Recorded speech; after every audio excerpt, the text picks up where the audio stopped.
As the sun set and darkness covered Bikini Bottom, a deep change came over Squidward tentacles. During the day, he was just the grumpy cashier at the Krusty Krab, but when night fell, he became something much worse, a thief and a killer. At first, it started with small crimes. Squidward would sneak through the quiet streets, stealing from his neighbors while they slept.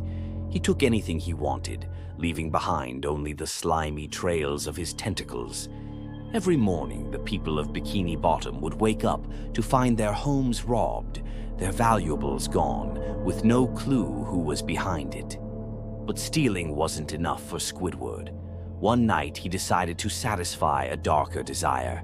He chose his first victim, Sandy Cheeks. Creeping silently into her home, he wrapped his tentacles around her neck while she slept.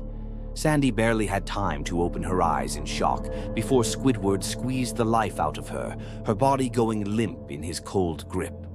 This was just the beginning. Each night, Squidward claimed more victims, each death more violent than the last.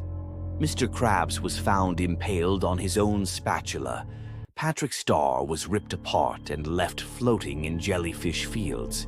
Even SpongeBob SquarePants, the happiest sponge in the sea, met a terrifying end at Squidward's hands, his face frozen in fear. Bikini Bottom became a place of fear. The streets were empty after dark, and the few who remained whispered about a monster with glowing eyes that stalked the night. But no one dared say his name. In his dark hideout, Squidward reveled in his new power. He was no longer just a bitter, overlooked squid. He was a creature of pure terror. And as he stared into the darkness, he smiled, knowing the nightmare he created would never end.